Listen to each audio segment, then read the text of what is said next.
Hello. Hello friends, क्या हाल चाल। आशा करते हैं आप सब बहुत अच्छे होंगे, तंदुरुस्त होंगे, मस्त होंगे और एकदम फिट एंड फाइन होंगे। आज हम लोग अटेंड करने वाले हैं फैमिली लॉ से रिलेटेड क्लास नंबर 2। ये आपका कौन सा क्लास होना है? क्लास नंबर 2 होने वाला है। अभी तक हम लोग जो देख रहे हैं क्लैट यूजी पीजी और पीसीएसजी और एआईबी के एग्जाम के साथ साथ जितने भी लॉ के एग्जाम हैं सभी में ये क्वेश्चंस जरूर यहाँ से बनने वाले हैं। तो बिना समय गवाए चलिए हम लोग शुरू करते हैं आज की क्लास अपनी लॉ विम्स की तरफ से। हम लोग पार्ट 1 कवर कर चुके हैं जिसमें हमने ट्रेडिशनल सोर्सेज पढ़े थे। आज हम लोग अटेंड करेंगे अपनी ट्रेडिशनल सोर्सेज में स्मृति वगैरह हो गया था, डाइजेस्ट हमें पढ़ना था। माय डियर फ्रेंड्स, आप सभी को पता है कि जब भी कोई भी लॉ बनता है तो हमेशा उसमें कुछ ना कुछ रिफॉर्म किए जाते हैं, कुछ ना कुछ रिचेंज किए जाते हैं। वही सब आपके इंक्लूड होते हैं डाइजेस्ट में। जो आपका डाइजेस्ट ऑफ हिंदू लॉ है, सॉरी, जो आपका डाइजेस्ट ऑफ हिंदू लॉ है, ठीक है।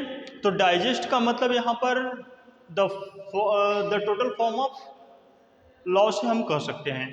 तो हिंदू के जितने भी अलग अलग लॉज थे, जैसे कि नारद स्मृति, मनु स्मृति और ढेर सारे जितने भी आपके वेद पुराण के जितने भी लॉज थे, सबको कहाँ रख दिया गया? डाइजेस्ट ऑफ हिंदू लॉ में, ठीक है। और डाइजेस्ट ऑफ हिंदू लॉ में इसके साथ साथ आपको मेनी थिंग्स देखने को मिला। तो चलिए स्टार्ट करते हैं आज की class digest of Hindu law. Several digest and commentaries are written on the Smriti during the period of between 700 to 17 AD। 700 to 17 AD के बीच में सभी प्रकार के जितने भी लॉज थे वो सभी राइट किए गए थे। एंड ऑन मनुस्मृति की बात करें तो जो आपका मनुस्मृति था, सॉरी ये भी शायद हमने पढ़ लिया था, कस्टम ऑफ हिंदू लॉ पढ़ना था, custom as source of Hindu law. हाँ, ये हमें अटेंड करना था, मतलब आज के टाइम पीरियड में किस प्रकार की लॉज क्रिएट की गई। तो custom as the source of Hindu law, आज के टाइम में किस प्रकार की आपकी लॉज चलती है अपने भारत में, अपने इंडिया में, उसके बारे में बात की गई है। सबसे पहले अथॉरिटी ऑफ कस्टम्स की बात करें तो इसमें मनु रिकॉग्नाइज किया था कस्टम ट्रांसिस्टेंट्स लॉ के बारे में, ठीक है। मतलब सबसे पहले मनु राजा ने ही उसके बारे में राइट किया। एंड आपके थे आचार्य, जिनका नाम क्या था? परम धर्म। क्या था? आचार्य परमो धर्म। Yajnavalkya defines custom as that which a person practice whether it the dharma और not because it is the usages of the country. मतलब कहा गया कि ये मैक्सिमम करके धर्म से रिलेटेड संबंधित था, ठीक है। और इसे जो कंट्री के रूप में, मतलब कंट्री में एजुकेट करने के लिए लोगों को या उनसे प्रिंसिपल काउंसिल बताने के लिए ये सब किया जाता था। तो इसमें कुछ काइंड्स ऑफ कस्टम थे, जिसमें पहला है लोकल कस्टम। लोकल कस्टम में जो कस्टम प्रिविलेजिंग होता था पार्टिकुलर लोकेलिटी के लिए, मतलब ऐसे कस्टम जो किसी एक लोकेलिटी के लिए अलाउ की जाए, ठीक है, उसे लोकल कस्टम कहा जाता था। The Ramnad case dealt with a custom of this kind. मतलब एक केस था रामानंद केस, उसमें रामनद केस में यह बताया गया कि कस्टम, लोकल कस्टम क्या होता है। In the Dravida country it was proved that case that widows can adopt, मतलब विडो जो होती हैं वो कैन एडॉप्ट की जा सकती हैं, but that they can do so only with the consent of the deceased husband's spenders in accordance with local custom. जैसे कि आप सभी को पता है कि आज के टाइम पे जो विडो एक्सेप्टेंस है, मतलब विधवा पुनर्विवाह, वो किस थ्रू होता है? वो आपके लोकल कस्टम के थ्रू होता है। जिससे बहुत सी जगह क्या होता है कि लोकल कस्टम में विधवाओं का विवाह रीमैरिज नहीं होता, बहुत से कस्टम में विधवाओं का रीमैरिज होता है।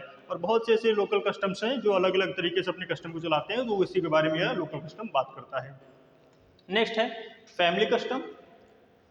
फैमिली कस्टम ये एक प्रकार का गवर्न करता है ओनली द पर्टिकुलर फैमिली। किसी एक पार्टिकुलर फैमिली के लिए जो कस्टम बनाई जाती है उसे फैमिली कस्टम के नाम से जाना जाता है। The systems of the zamindars is a glaring example for the family custom. मतलब जमींदारी जो प्रथा थी वो किस प्रकार की थी, एक फैमिली कस्टम से रिलेटेड थी। नेक्स्ट है आपका कास्ट कस्टम। सभी को पता है कि जाति प्रथा बड़ी अजीब तरीके की बीमारी है जो आज भी भारत को लगी है और बहुत समय पहले भी लगी थी। There are some customs which prevalent among particular caste. यदि किसी पार्टिकुलर कास्ट में किसी को बांट दिया जाए तो क्या होता है, कास्ट कस्टम। जैसे कि ब्राह्मण और शूद्र। Brahmin higher standard of the society and Shudra lower standard of the society. Thus, in the law of adoptions amongst Brahmins, a homonyms is necessary for the adoptions, but amongst Shudra giving and taking of the body is sufficient। मतलब लोगों में अलग अलग प्रकार की प्रचलित थी उस टाइम तक की प्रथाएं, तो वो था आपकी कौन सी कस्टम, कास्ट कस्टम। अब एसेंशियल ऑफ द कस्टम क्या निकला कि evaluated customs to satisfy the following legal requirements. मतलब इसमें जितने भी कानून बने कुछ ना कुछ रिक्वायरमेंट रह गई और रिक्वायरमेंट को परिपूर्ण करने के लिए आपका काइंड्स ऑफ कस्टम बनाया गया। Antiquity a validity custom should be ancient. The Ram Lakshmi versus Shivanath the privacy council observed. मतलब इस कस्टम में इसके बारे में बात किया गया था। ये एक केस था जिसमें क्या कहा गया इसके बारे में समझिए। जिसमें बोला गया कि it is the essential of the special usages of modify the ordinary law sessions that they should be ancient and invariables. सभी को पता है कि जो पुरानी प्रथाएं हो जाती थी, पुराने रूल्स हो जाते थे, उसे चेंज करने के लिए नए नए रूल्स बनाए जाते थे। उसी तरीके से इस पर बात की गई कि ये तो भाई बहुत एशियंट टाइम की थी और इनवेरिएबल थिंग थी। लेकिन फर्दर इसेंशियल्स दैट, लेकिन आज की इसेंशियल है कि दे should be established, way establish करें सो bye clear and unambiguous evidence. ठीक है। नेक्स्ट है सर्टेनिटी। मतलब किसी भी कस्टम में आपका सर्टेनिटी होना अनिवार्य है। The evidence must be establish unambiguously the use set up.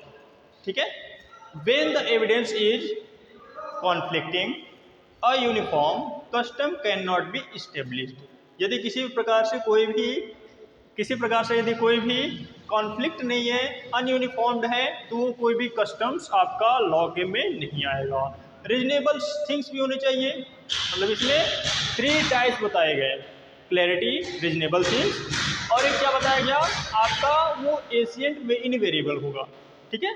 कौन से केस में? इस केस का नाम क्या था, एक बार ध्यान सुन लीजिए। इस केस का नाम था राम लक्ष्मी वर्सेज शिवनाथ। राम लक्ष्मी वर्सेज शिवनाथ के केस में क्या बोला गया कि जो भी आपके कस्टम्स होते हैं वो आपके 3 टाइप्स में होने चाहिए, वो भी उसमें इंक्लूड नहीं होना चाहिए, एशिएंट, इनवेरिएबल, सर्टेनिटी एंड रीजनेबलनेस। ठीक है। अगला बात करते हैं आपका डिसकॉन्टिन्यूस। डिसकॉन्टिन्यूस मतलब आपके किस प्रकार से आपके कॉन्टिन्यूस होंगे। Family custom which are applicables only up to a particular family made a discontinuous. मतलब किसी एक पार्टिकुलर फैमिली के लिए जो बनाए गए लॉ होते हैं वो सिर्फ एक ही फैमिली के लिए होंगे, क्योंकि वहाँ disuse puts an end to them but a local custom not to put away and और नॉर यूज। लोकल कस्टम तो भाई सभी को अलाउ नहीं कर सकते, इसलिए लोकल कस्टम ओनली अलाउ होता है फॉर ओनली वन प्लेस। तो ये थे आपके लोकल कस्टम। कल हम लोग पढ़ेंगे मॉडर्न सोर्सेस, क्योंकि वीडियो बहुत लंबा होता जा रहा है, इसलिए हम लोग डे बाई डे थोड़ी डिवाइडेशन में हम सब चीज़ें अटेंड करेंगे और ट्राई करेंगे कि एक बार इसका एक महामैराथन लेकर आएँ जो आपके सिलेबस को पूरा करेगा। आप सभी को पता है कि यदि धीरे धीरे हम कवर करेंगे हर एक सिलेबस को तो आसानी से हमारा वो सिलेबस कवर हो जाएगा। तो आज के लिए इतना ही। जय हिंद, जय भारत मेरे प्यारे दोस्तों।